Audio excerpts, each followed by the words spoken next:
Bismillahirrahmanirrahim. Assalamualaikum warahmatullahi wabarakatuh. Alhamdulillah, anak-anakku kelas 7 yang soleh-solehah. Kita berjumpa lagi di pembelajaran jarak jauh, materi pembelajaran IPA. Kali ini Bapak akan menjelaskan tentang dampak pencemaran lingkungan bagi kehidupan.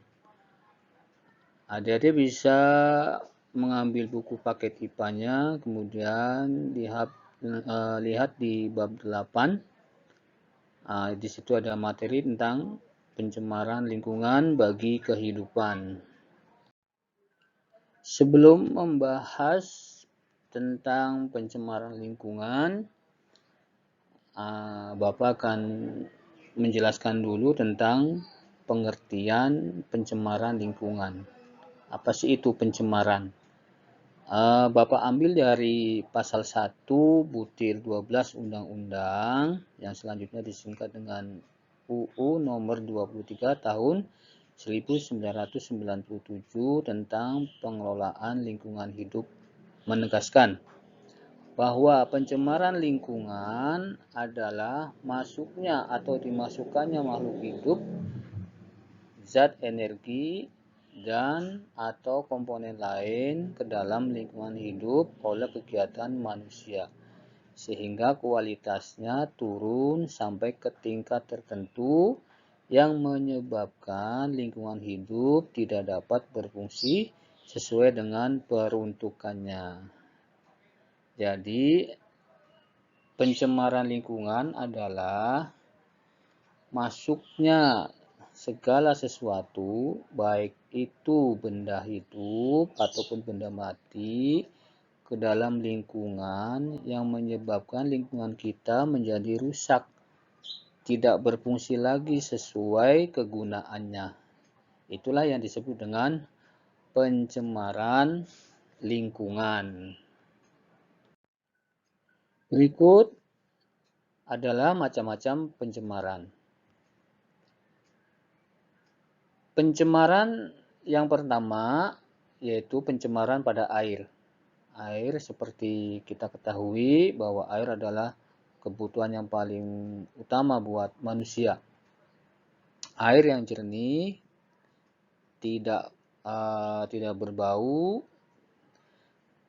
dan rasanya juga rasanya anta atau tidak asam, maka itu disebut air yang bersih. Sedangkan air yang sudah tercemar biasanya warnanya akan berubah ke hitam-hitaman atau ke coklat-coklatan, serta baunya juga tentunya sudah lain.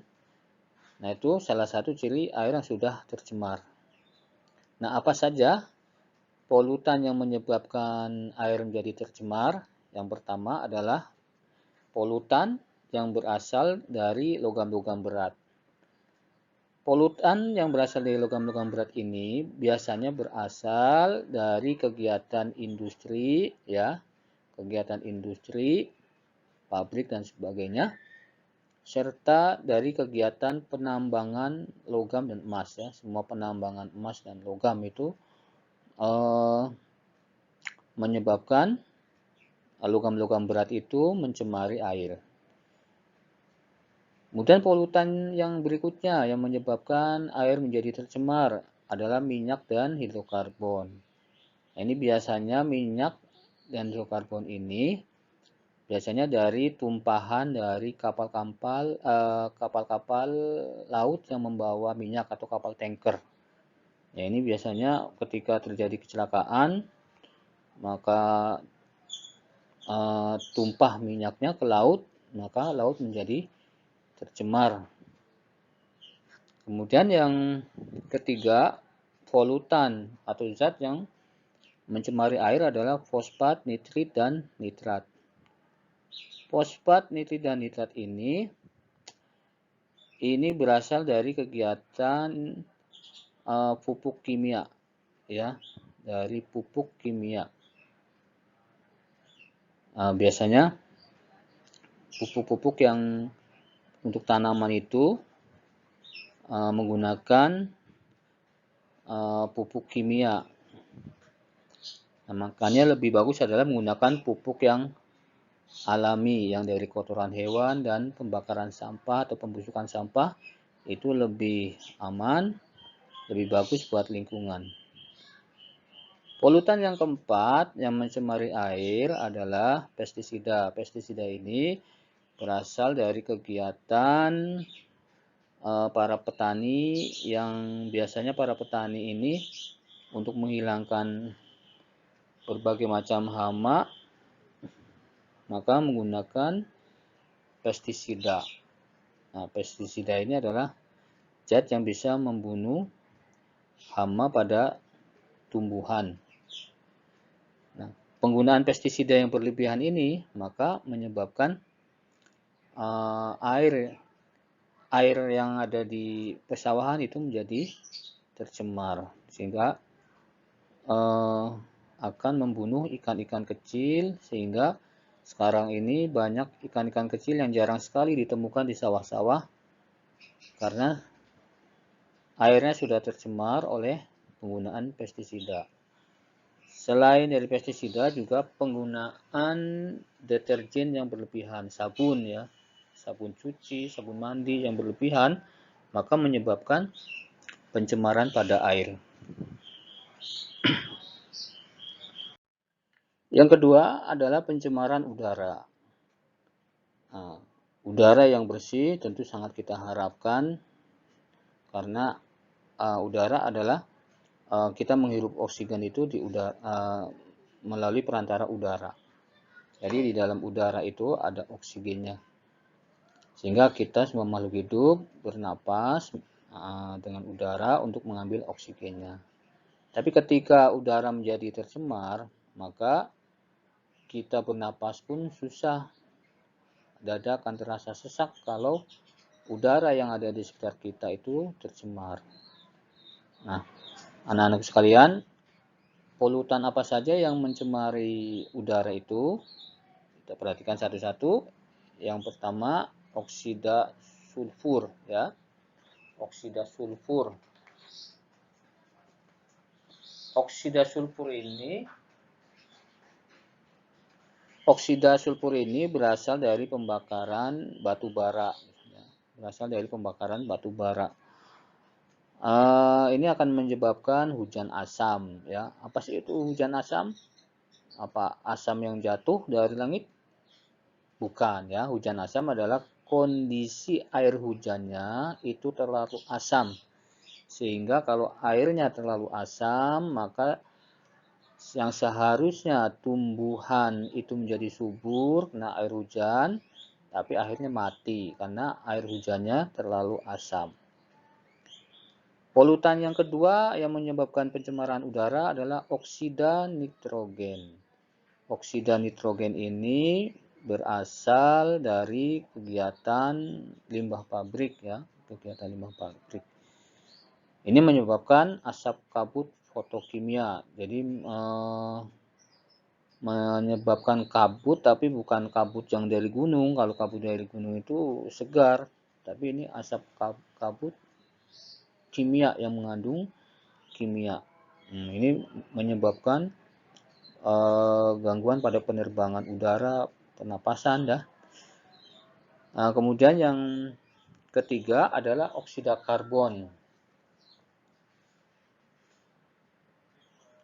Oksida karbon ini berasal dari asap kendaraan bermotor ya, seperti sepeda motor, mobil, yaitu mengandung oksida karbon. Apa dampaknya? Oksida karbon ini menyebabkan efek rumah kaca. Apa itu efek rumah kaca? Adalah udara akan terasa panas, pengap ya, panas dan pengap. Itulah yang disebut dengan efek rumah kaca. Bukan rumahnya dari kaca, tapi maksudnya adalah udara yang kita rasakan itu kan terasa panas dan pengap, tidak segar lagi. Polutan yang keempat adalah asap. Asap dapat mencemari udara. Ketika asap jumlahnya berlebihan. Asap ini bisa berasal dari kegiatan manusia seperti pembakaran hutan, dan juga asap yang dari pabrik. Nah, ketika asap sudah berlebih, maka akan menyebabkan gangguan pernapasan. Yang kelima, polutan yang kelima yaitu CFC. CFC ini adalah zat yang berasal dari kegiatan seperti lemari es, kulkas, pendingin ruangan, AC, dan alat kosmetika yang menggunakan semprotan itu kosmetik yang disemprotkan seperti minyak wangi kayak hairspray, kemudian apa tuh yang disemprotkan tuh, itu menyebabkan rusaknya lapisan ozon. Anak-anak tahu apa itu lapisan ozon ya? Lapisan ozon adalah lapisan yang ada pada atmosfer kita yang melindungi bumi dari sinar matahari, sinar ultraviolet yang sinar merah ya, tentunya sinar merah yang dari matahari. Kalau tidak ada lapisan ozon, maka panas ini akan langsung mengenai bumi. Sehingga kalau langsung mengenai bumi, maka bumi bisa menjadi sangat panas. Sangat panas, semuanya akan terbakar, ya, karena panasnya sinar matahari. Maka kasih sayang Allah, bumi dibuat pelindung, yaitu lapisan ozon. Nah, sekarang ini menurut penelitian para ahli bahwa lapisan ozon itu sudah lebar, ya, sudah bolong. Nah, menurut perkiraan itu sudah seluas Pulau Kalimantan. Itu dulu ketika tahun 90-an. Kalau sekarang sudah berapa tahun itu, wallahu alam ya. Sudah lebarnya seberapa. Untuk lebih tahu, adik-adik bisa searching di internet tentang lapisan ozon.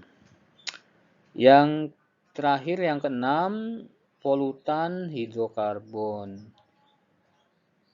Polutan hidrokarbon ini dapat menyebabkan gas rumah kaca juga, menyebabkan gas rumah kaca. Hidrokarbon berasal dari zat organik ya, pembusukan zat organik yang menjadi gas. Gas ini kemudian tidak terserap ke atas tapi dipantulkan lagi ke bumi sehingga menyebabkan efek rumah kaca.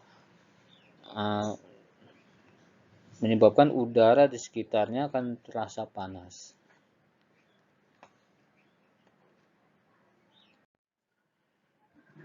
Yang ketiga adalah pencemaran tanah.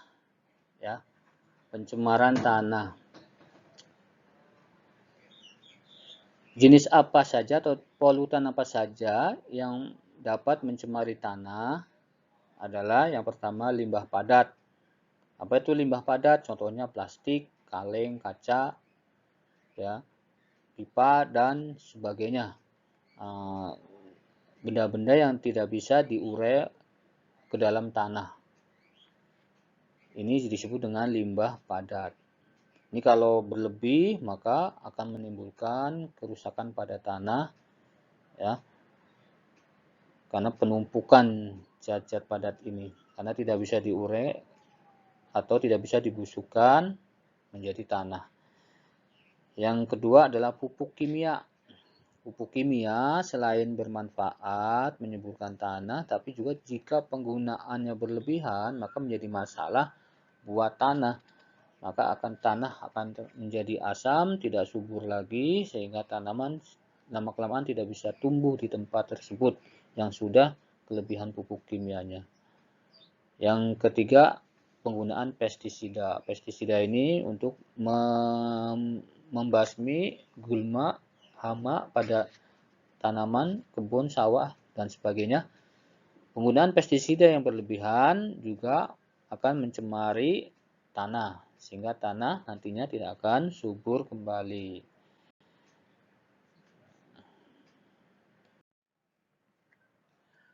Demikian penjelasan dari Bapak tentang macam-macam pencemaran baik itu pencemaran udara, tanah, dan air, serta polutan apa saja yang dapat menyebabkan pencemaran udara, tanah, dan air. Mudah-mudahan anak-anak yang saleh-salehah dapat memahaminya dan mempraktekannya dalam kehidupan kita sehari-hari. Alhamdulillahirabbil alamin. Billahi taufiq wal hidayah. Assalamualaikum warahmatullahi wabarakatuh.